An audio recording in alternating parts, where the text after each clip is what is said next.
नमस्कार बंधुओं, जैसा कि आप सभी जान रहे हैं, मैं एमए तृतीय सेमेस्टर के लिए नियमित जो पाठ्यक्रम दिया गया है सभी विश्वविद्यालयों के लिए, तो मैं पेपर वाइज सिलेबस को कंप्लीट करा रहा हूं।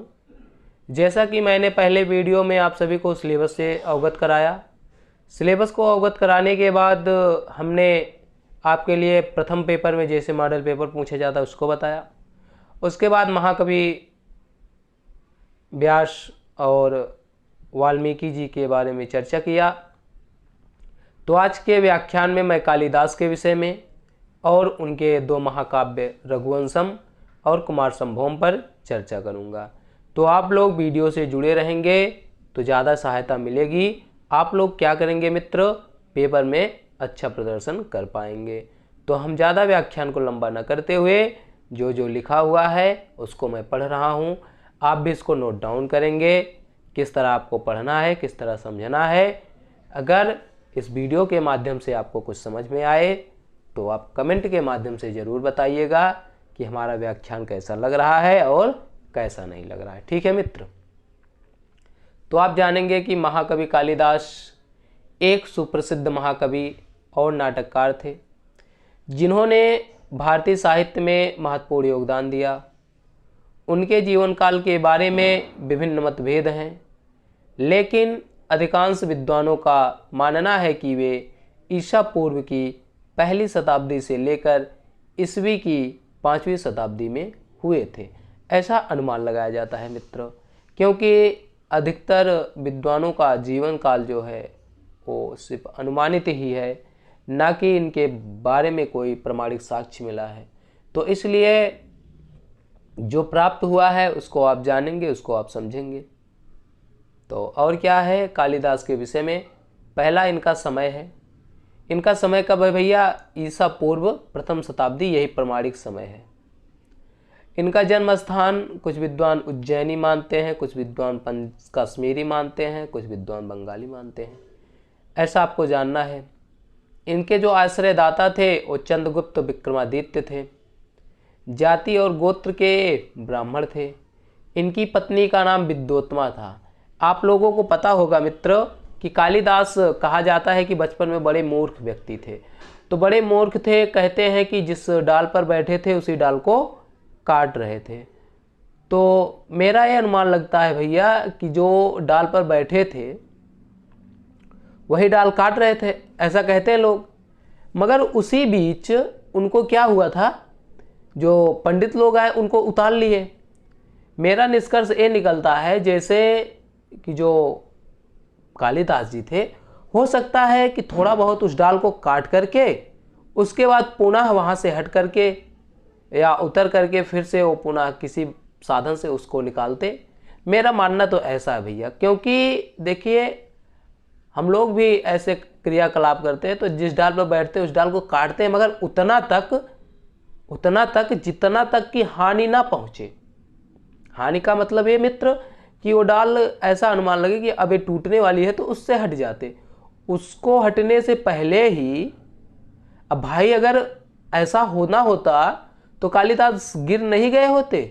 अगर ऐसा ही अनुमान लगाया जाए कि बस उसी के नाते वो मूर्ख हैं, तब तो भाई मेरा मानना थोड़ा गलत है। मगर जब वो पत्नी के सामने कुछ, अब भाई उतना विद्वान भी नहीं थे, थोड़ा बहुत तो उनको विद्वान कह दिया गया क्योंकि साधारण जनमानुष थे। तो पत्नी जब भाई विदुषी थी तो विदुषी के सामने क्या बोलना था क्या बोलना नहीं था उनको पर्याप्त उनको ज्ञान नहीं था, इसको मैं मानूंगा। मगर इतने भी मूर्ख नहीं थे कि जिस डाल पर बैठे थे उसी डाल को काट रहे थे। तो उनकी पत्नी का नाम विद्योत्मा था, आपने ये जाना। तो शास्त्रार्थ में जब मौन धारण किए थे कालिदास जी, तो शास्त्रार्थ में जिस तरह हुआ शास्त्रार्थ, तो किसी भी प्रकार विद्योत्मा ने अपना हार माना, या कहें कि विधि का वही विधान था। विद्योत्मा के संग कालिदास का विवाह हुआ। तो जब कालिदास से मतलब विद्योत्मा से जब अपमानित हुए कालिदास जी, तो उन्होंने काली देवी की उपासना की और ज्ञान की प्राप्ति हुई। तो उसके बाद क्या क्या हुआ उसके बारे में मैं बता रहा हूँ अभी। तो आप जान गए कि उनकी पत्नी कौन थी भैया? विद्योत्मा थी। ससुर उनके कौन थे? यानी कि विद्योत्मा के पिता जो थे वो शारदानंद थे। अब कालिदास के जो मित्र थे वो लंका के राजा कुमारदास थे। ठीक, लंका के राजा कुमारदास थे। इनका ये जो उपासक थे ये शिव के उपासक थे, यानी कि शैव थे, शैव भक्ति, मतलब शिव की उपासना ज़्यादा करते थे, जैसे कि विभिन्न ग्रंथों में उन्होंने शिव की उपासना की है। ऐसा नहीं है कि मान लीजिए कि शिव को ही मानते थे, सभी को प्रामाणिक रूप से मानते थे। इनका प्रिय छंद क्या था मित्र? इनका प्रिय छंद उपजाति था और अनुष्टुप था। अप्रिय रस श्रृंगार था। इनके हर काव्यों में आपको संयोग श्रृंगार और वियोग श्रृंगार यानी कि विप्लव श्रृंगार आपको मिलेंगे, उसके दर्शन होंगे। अब चाहे अभिज्ञान शाकुंतल को लीजिए, चाहे मेघदूतम को ले लीजिए, चाहे रघुवंश को ले लीजिए, इस तरह रघुवंश में तो अनेकों रस प्राप्त होते हैं। जिस तरह का इनका प्रिय अलंकार क्या है? उपमा अलंकार है। जैसे इन्होंने रघुवंश के प्रारंभ में ही उपमा अलंकार के मंगलाचरण में ही इन्होंने क्या किया था? उपमा अलंकार की छटा दिखा दी थी। कैसे? वागार्थाव्यो संपृक्तौ वागार्था प्रतिपत्तये जगता पितरौ वंदे पार्वती परमेश्वरो, ऐसा उन्होंने कहा था। अब इनकी जो रीति है और गुण है वो क्या है भैया, उसको भी आप जान लें। रीति गुण क्या थी? वैदर्भी रीति एवं प्रसाद गुण। अब इनकी रचनाएं, जैसे आपको पेपर में ये भी पूछ सकता है कि महाकवि कालिदास के 2 महाकाव्यों के नाम बताइए, या कहें कि उनके नाटकों का नाम बताइए, या कहें कि उनके खंड काव्य का नाम बताइए, या ऐसे भी पूछ सकता है कि कालिदास की रचनाएं लिखिए। तो आप लोग रचनाओं को जान लेंगे, जैसा कि हमने लिखा है कालानुक्रम दृष्टि से। कालानुक्रम दृष्टि से लिखा है, उसके बाद इसमें कौन सा महाकाव्य है, कौन सा नाटक है, कौन सा गीत काव्य है, कौन सा त्रोटक है, इसको भी हमने लिखा है। अब जैसे आप ऋतु संहार को पाएंगे, इनकी पहली कृति मानी जाती है विद्वानों के हिसाब से। विद्वान लोग कहते हैं कि जो ऋतु संहारम है इनकी ये पहली कृति है, इसको गीत काव्य कहते हैं। ठीक, उसके बाद आता है कुमार संभवम।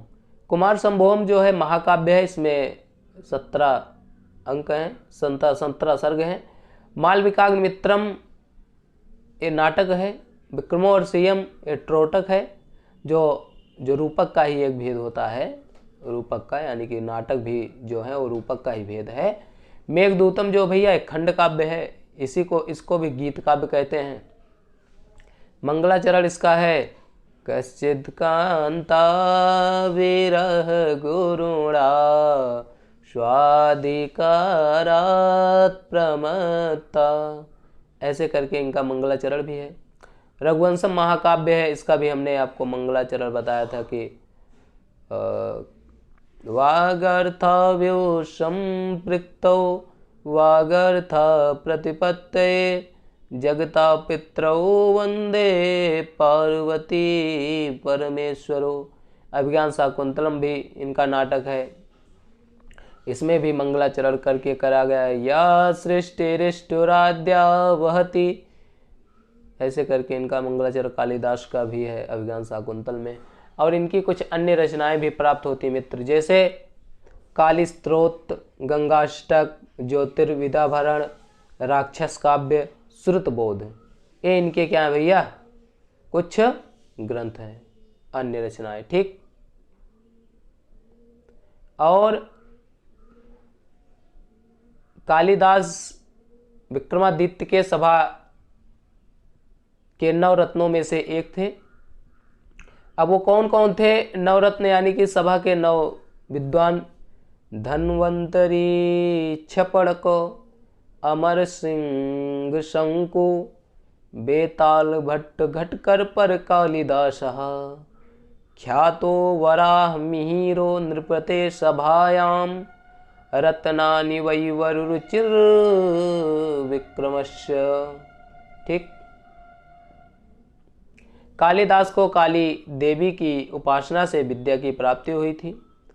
विद्या की प्राप्ति के बाद कालिदास का अपनी पत्नी से कथन हुआ, जब विद्या की प्राप्ति हुई, यानी कि जो घर से कालिदास बाहर चले गए थे, जब पुनः घर में आए विद्या को प्राप्त करके, तब अपनी पत्नी से कहते हैं, क्या कहते हैं, अनावृतम कपाटम द्वारम देहि।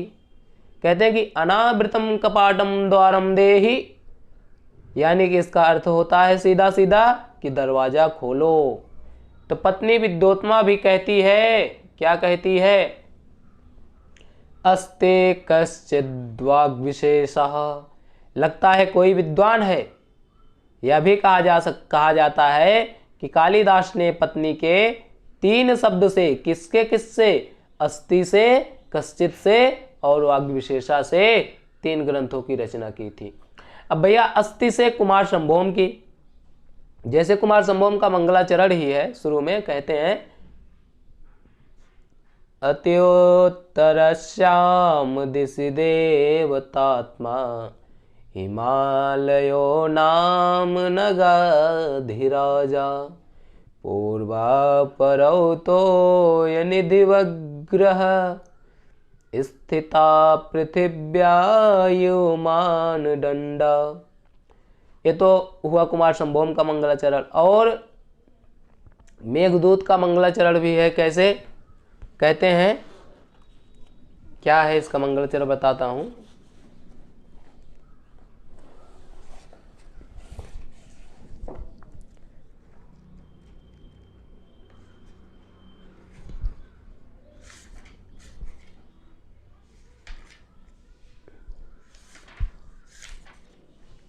हाँ, तो कालिदास के जो कुमार संभोम का मंगलाचरण है वो क्या है मित्र, कश्चित् कांता विरह गुरुणा स्वाधिकारात् प्रमत्ता शापेन स्तंगमितुमहिमा वर्षभोग्येण भरतुः यक्षचक्रे जनकतनया स्नान पुण्योदकेषु स्निग्ध छाया तरुस्वसतिं रामगिर्याश्रमेषु।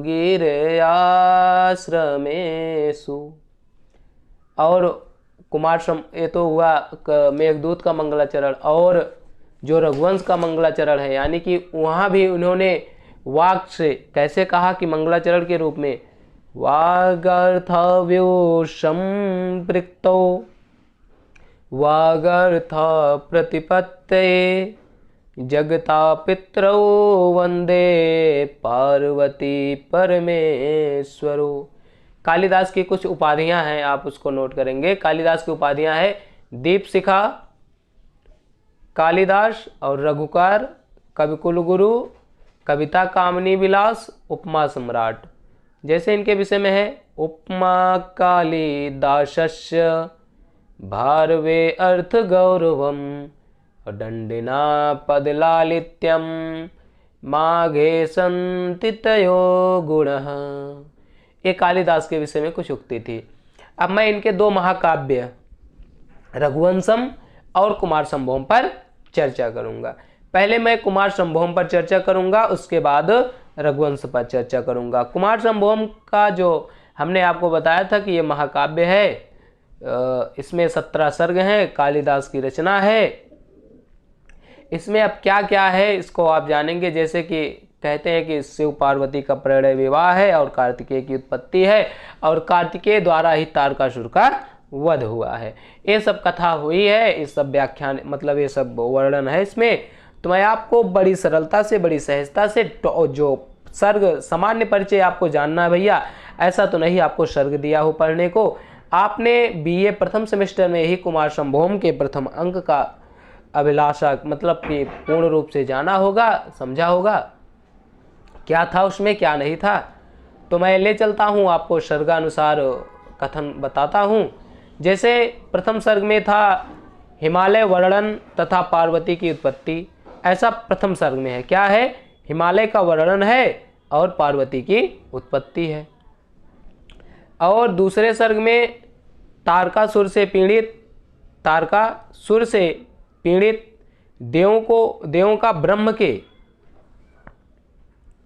ब्रह्म के पास जाना और शिव पार्वती के पुत्र स्कंद द्वारा तारकासुर के वध का उपाय ब्रह्मा के द्वारा बताया जाना। सर्ग 3 में क्या है? कामदेव द्वारा शिव की तपस्या का भंग किया जाना और क्रुद्ध शिव द्वारा कामदेव को भस्मसात करना। अब देखिए भैया, कामदेव जो थे उन्होंने जब शिव तपस्या कर रहे थे उन्होंने उनकी तपस्या को भंग किया और शिव ने क्या किया? क्रुद्ध हुए। आप जानते हो बड़े जल्दी मनहग होते हैं और बहुत जल्दी क्रुद्ध भी होते हैं, तो क्रुद्ध हुए और भैया उनको कामदेव जी को भस्मसात कर दिए, ऐसा वर्णन मिलता है। और सर्ग 4 में पति के नाश पर रति का विलाप, यानी कि कामदेव की पत्नी का नाम भैया रति था, और जब भैया कामदेव मर गए यानी कि भस्मसात हो गए, तब उनकी पत्नी रति रोने चिल्लाने लगी कि अरे शंकर भगवान, कहाँ है हमारे कामदेव के मार डाला है। ठीक, तो इस तरह।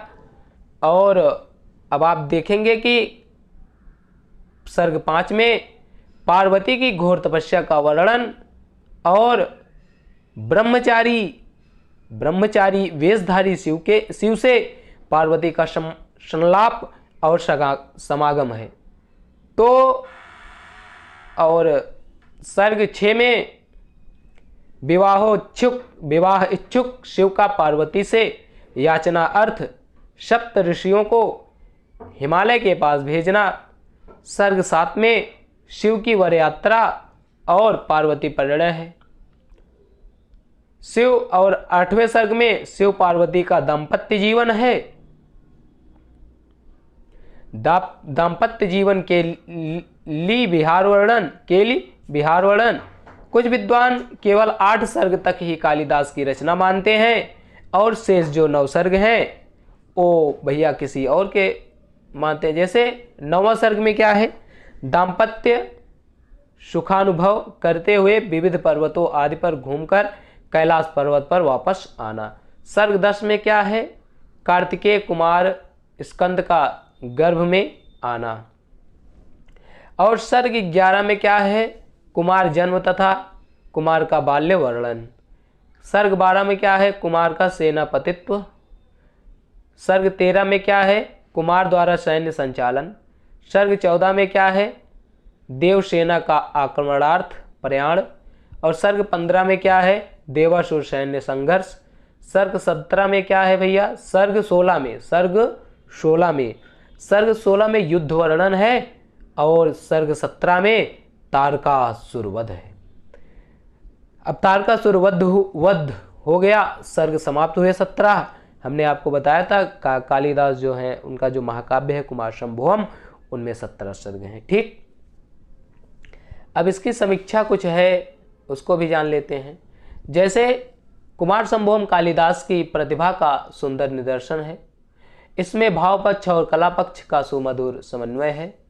अलंकारों की सुंदर छटा, वर्णनों में सजीवता, व्यापकता और स्वाभाविकता, भाषा का परिष्कार, कल्पना की उदात्तता, भावों की मनोज्ञता, रसों का सुंदर परिपाक, रसराज श्रृंगार का सर्वांगीण वर्णन, तमोमूलक परिष्कृत प्रेम का महत्व प्रतिपादन तथा छंदो योजना में सिद्धहस्तता कुमार संभव की प्रमुख विशेषता है। इस दृष्टि से कुमार संभव एक सफल महाकाव्य है। जैसे कि महाकाव्यों में जिन चीज़ों का वर्णन होना चाहिए उन सभी चीज़ों का वर्णन इस कुमार संभव महाकाव्य में है। इसलिए कुमार संभव भैया इस दृष्टि से कुमार संभव में एक सफल महाकाव्य है। इसकी अन्य विशेषताओं का वर्णन कुछ इस प्रकार है। कतिपय विद्वानों का मत है कि कुमार संभवम के प्रथम 8 सर्ग ही कालिदास की कृति है, आगे के 9 सर्ग किसी अन्य कवि की रचना है। इसके लिए भाव, भाषा, शैली, व्याकरण और छंद संबंधी दोष एवं पूर्त्यार्थक शब्द प्रयोग कारण बताए गए हैं। 8 सर्गों पर ही मल्लीनाथ की टीका का होना एक कारण माना गया है। अब भैया जो मल्लीनाथ जी थे, इस पर जो इन्होंने टीका लिखी थी, उस टीका के हिसाब से कहा जाता है कि जो कुमार संभवम है उसके सिर्फ 8 अंक ही कालिदास द्वारा विरचित है। क्यों? क्योंकि जो मल्लीनाथ थे उन्होंने 8 ही सर्गों पर क्या की थी भैया? टीका लिखी थी। तो अष्टम सर्ग में शिव पार्वती की रति क्रीड़ा का वर्णन भी आपत्तिजनक माना गया है। अतः कहा जा सकता है कि कटु आलोचनाओं के कारण कालिदास ने आगे लिखना छोड़ दिया। ठीक, वस्तुतः यह मंतव्य अपुष्ट एवं अस्पष्ट आधारों पर निर्भर है। मल्लीनाथ की टीका वस्तुतः 7 सर्गों पर ही है।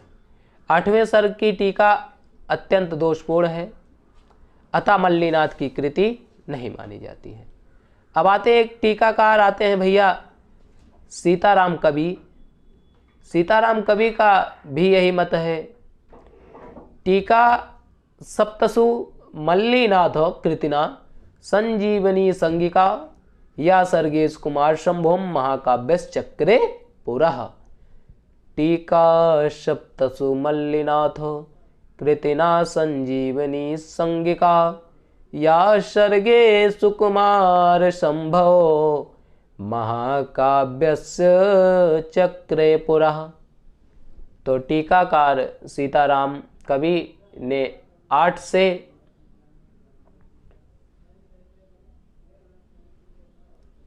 7 सर्गों को कालिदास की कृति मानकर उनकी टीका की है। वामन, जिनका समय 800 ईस्वी है, इन्होंने आक्षेपास्पद अष्टम सर्ग से उद्धरण दिया। कुमार के जन्म का वर्णन 11वें सर्ग में है। उससे पूर्व ग्रंथ की समाप्ति का कोई कारण नहीं है। भैया ये कहते हैं कि जब कुमार का जन्म ही 11वें सर्ग में होता है तो कैसे 8 ही सर्ग को हम कालिदास की रचना मान सकते हैं। अंतिम 9 सर्ग के बिना कुमार संभव महाकाव्यत्व अपूर्ण रहता है। भाव, भाषा, शैली आदि की हीनता के दोष सर्वथा अस्पष्ट और अपुष्ट हैं। अंतिम 9 सर्गों में भी भाव और भाषा की पुष्टि, प्रौढ़ता एवं आलंकारिक चमत्कार पग पग पर दृष्टि गोचर होते हैं। यदि भाषा, अलंकार आदि को ही इसका आधार माना जाए तो रघुवंश के अंतिम सर्ग में भी ये न्यूनताएं सर्वथा सुलभ हैं। अतः पूरे 17 सर्गों को कालिदास की कृति मानना उचित है। अब कुमार संभवम की ही भैया एक और डिजाइन यहाँ पर है। वो यह है कि क्या सर, तो कुमार संभवम यह महाकवि कालिदास का प्रथम महाकाव्य है। ये कुछ अंश हमने दूसरी किताब से लिया था, ताकि देखिए मित्र, अगर आप एमए की तैयारी कर रहे हैं, एमए देखिए, एमए अगर आपका अच्छे से हो गया, एमए में अगर आप जो विषय आपको दिए गए अगर वो आप अच्छे से पढ़ रहे हैं तो अन्य एग्जामों में आपको उतना मेहनत नहीं करना होगा जितना आप यहाँ कर रहे हैं। मैं देखिए जितना भी करता हूँ मैं सिर्फ एग्ज़ाम को लेकर चलता हूँ। अगर कोई एग्ज़ाम आया है तो मैं उसी पर फोकस करता हूँ। अभी तक जैसे मैं एमए का विद्यार्थी रहा हूँ या हूँ, तो अभी तक मैं एमए के लिए ही ज़्यादातर मेहनत करता हूँ। वैसे भी मैं नेट और जेआरएफ की भी तैयारी करता हूँ। तो नेट जेआरएफ की तैयारी करना भैया अब एमए के बाद थोड़ा और सरलता होगी, क्योंकि एमए में ही अभी आप कहीं जाएंगे, आपसे पूछा जाएगा कि भैया आपके कितने परसेंट थे। लोग कहते हैं कि परसेंट मायने नहीं रखता, आपका ज्ञान मायने रखता है। तो भैया उनसे मैं कह देना चाहता हूँ कि ज्ञान के साथ परसेंट भी होना ज़रूरी है। जैसे मेरी हैंड राइटिंग कुछ अच्छी नहीं होती तो मेरा परसेंट कुछ 80, 82, 83 ऐसे तक जाता है। अब तो जाने लगा है, इंटर तक तो कुछ अच्छा नहीं था। तो आप कुमार संभवम पर चर्चा करें, इसकी बात मैं बाद में बता दूंगा। और जैसे कि हमने कहा कि यह महाकवि कालिदास का प्रथम महाकाव्य है। इसकी रचना ऋतु संहार तथा मालविकाग्निमित्र के बाद तथा रघुवंश और अभिज्ञान से निश्चित रूप से पहले की है। कुमार संभवम के 17 सर्गों में शिव और पार्वती के पुत्र कार्तिकेय का जन्म, उसके द्वारा से देवसेना का सेनापति बनकर तारकासुर के वध की कहानी वर्णित है। डॉक्टर कीथ और पंडित बलदेव उपाध्याय आदि विद्वान केवल अष्टम सर्ग तक ही कालिदास की रचना मानते हैं, क्योंकि मल्लीनाथ की टीका 8 सर्गों तक ही है। काव्यशास्त्रों के उदाहरण केवल 8 सर्ग तक ही मिलते हैं तथा नाम के अनुसार कुमार का जन्म अष्टम सर्ग में ही होता है और यही काव्य का मुख्य उद्देश्य पूर्ण हो जाता है। तो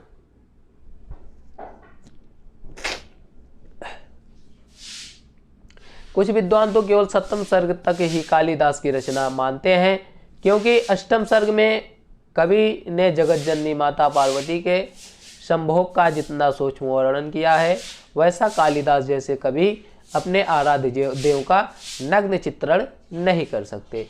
इसके अतिरिक्त यह भी कहा जा सकता है कि श्रृंगार के नग्न वर्णन के कारण पार्वती जी क्रुद्ध हो गई थी और उन्होंने कालिदास को श्राप दे दिया था। इसी कारण यह ग्रंथ अपूर्ण ही रह गया था। सच्चाई चाहे जो हो, परंतु इस काव्य के महत्व को नकारा नहीं जा सकता। महर्षि अरविंद के अनुसार प्राक्तन संस्कृत साहित्य में कुमार संभव का वही महनीय स्थान है, ठीक, जो आंग्ल साहित्य में मिल्टन पैराडाइज लास्ट का। कुमार संभवम के प्रथम सर्ग में हिमालय वर्णन प्रकृति के आलंबन के रूप में वर्णित है। इसमें प्रकृति का स्वाभाविक सौंदर्य दृष्टिगोचर होता है। हिमालय कैसा स्वाभाविक चित्रण खींचा गया है। कहते हैं, भागीरथी निर्झर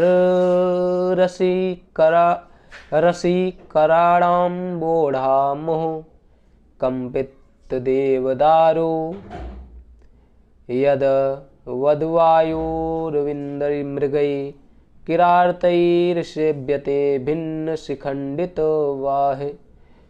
ऐसे जैसे और क्या है कि कुमार संभव के सारे प्रेम का वेग मंगल मिलन में समाप्त हुआ। कुमार संभवम का अंगिरस श्रृंगार है। यद्यपि प्रसंगानुसार करुण रौद्र आदि रसों का भी समावेश हुआ है। शारीरिक सौंदर्य नारी की सर्वोत्कृष्ट समाप्ति नहीं है और आध्यात्मिक सौंदर्य के प्रति आत्मसमर्पण कोई पराजय नहीं है। यही बात इस काव्य में प्रभावोत्पादक ढंग से व्यंजित है। अब मैं आपको बचा एक महाकाव्य इनका रघुवंश पर चर्चा कर देता हूँ, उसके बाद व्याख्यान को समाप्त करता हूँ। उसके बाद नियमित रूप से जो कवि आते हैं उनकी मैं चर्चा करूँगा। सिलेबस के अनुसार ही आप लोग चैनल से जुड़ जाइए, चैनल को सब्सक्राइब करिए ताकि आपके लिए सरलता हो पाए। तो कुछ विद्वान रघुवंश को कालिदास की अंतिम कृति मानते हैं, परंतु ऐसा नहीं है।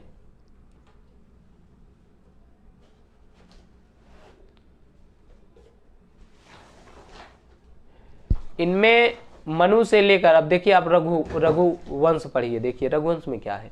इनमें मनु से लेकर सूर्यवंशी 31 राजाओं के जीवन चरित्र का वर्णन है। इसमें दिलीप, रघु, अज, दशरथ, राम के जीवन का विशद एवं विस्तृत वर्णन है। सर्गानुसार संक्षिप्त कथा इस प्रकार है। राजा दिलीप की संतान, पहले सर्ग में राजा दिलीप की संतानहीनता और संतान प्राप्त्य कुलगुरु वशिष्ठ के आदेशानुसार कामधेनु की पुत्री नंदिनी की सेवा का व्रत लेना। अब देखिए, जो राजा दिलीप थे और रानी सुदक्षिणा थी, इनको भैया पुत्र की प्राप्ति नहीं हो रही थी। अब जब पुत्र की प्राप्ति नहीं हो रही थी तो इन्होंने वशिष्ठ के आश्रम में गए और बोले कि बाबा हमें संतान नहीं हो रही है, क्या करूं। बाबा ने कहा, ऋषि वशिष्ठ ने कहा कि तुम इस नंदिनी की सेवा करो और ये नंदिनी प्रसन्न हो जाएगी और क्या करेगी, तुम्हें पुत्र रत्न की प्राप्ति होगी। तो सर्ग 2 में नंदिनी की सेवा और राजा की परीक्षा, प्रसन्न नंदिनी द्वारा संतान लाभ का वरदान, ऐसा सर्ग 2 में है। और नंदिनी की सेवा सर्ग 3 में क्या है, रघु का जन्म, विद्याभिव्यक्त, इंद्र से युद्ध में विजय की प्राप्ति तथा रघु का राज्याभिषेक। सर्ग 4 में क्या है, रघु के दिग्विजय का वर्णन। सर्ग 5 में ब्रह्मचारी कौत्स द्वारा गुरु दक्षिणार्थ और 14 करोड़ रुपए की याचना, तदर्थ रघु का कुबेर पर आक्रमण, वन वृष्टि, प्रसन्न कौत्स द्वारा रघु को पुत्र लाभ का आशीर्वाद, फलस्वरूप पुत्र अज का जन्म, इंदुमती स्वयंवर के लिए अज का प्रस्थान। और सर्ग 7 में इंदुमती स्वयंवर का वर्णन। सर्ग 6 में है भैया इंदुमती स्वयंवर का वर्णन। सर्ग 7 में अज इंदुमती परिणय, प्रतिस्पर्धी राजाओं से युद्ध और अज की विजय। सर्ग 8 में अज का राज्याभिषेक, दशरथ जन्म, इंदुमती वियोग और अज का विलाप। सर्ग 9 में दशरथ का मृगया वर्णन, श्रवण कुमार की हत्या और दशरथ को शाप प्राप्ति।